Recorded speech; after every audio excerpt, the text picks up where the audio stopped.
ನೋಡಿ, ಈಗಾಗಲೇ ನಾನು ಎಲ್ಲೆಲ್ಲಿ ವನ್ಯಜೀವಿ ಧಾಮಗಳಿಗೆ ಭೇಟಿ ಕೊಟ್ಟಿದ್ದೇನೆ. ಪ್ರತಿ ಹಂತದಲ್ಲಿ ಹಿರಿಯ ಅಧಿಕಾರಿಗಳಿಗೆ ಆದೇಶ ಕೊಟ್ಟಿದ್ದೇನೆ.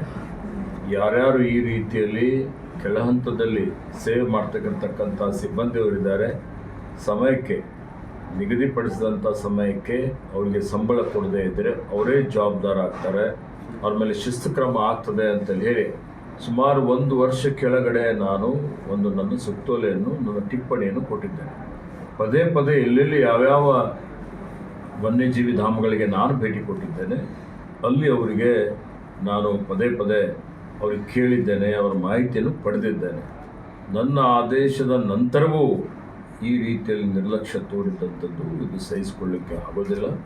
ಹೀಗಾಗಿ ಇದು ಒಂದು ಎಚ್ಚರಿಕೆ, ಮತ್ತು ಮುಂದಿನ ದಿನಮಾನಗಳಲ್ಲಿ ಇಂಥದ್ದು ಆಗಬಾರ್ದು ಅಂತ ಹೇಳಿ ನಾವು ಕ್ರಮ ತೆಗೆದುಕೊಂಡಿದ್ದೇವೆ. ಮತ್ತು ಮಾನ್ಯ ಮುಖ್ಯಮಂತ್ರಿಗಳ ಜೊತೆಯಲ್ಲಿ ಚರ್ಚೆ ಮಾಡಿ ಆರ್ಥಿಕ ಇಲಾಖೆ ವತಿಯಿಂದ ಅವರ ಸಂಬಳ ನೇರವಾಗಿ ಇವತ್ತು ಅವರಿಗೆ ಪ್ರತಿ ತಿಂಗಳು ಸಿಗುವಂಥ ರೀತಿಯಲ್ಲಿ ಇಲಾಖಾ ಹಂತದಲ್ಲಿ ಇವತ್ತು ನಾವು ಕ್ರಮವನ್ನು ತೆಗೆದುಕೊಳ್ತೇವೆ.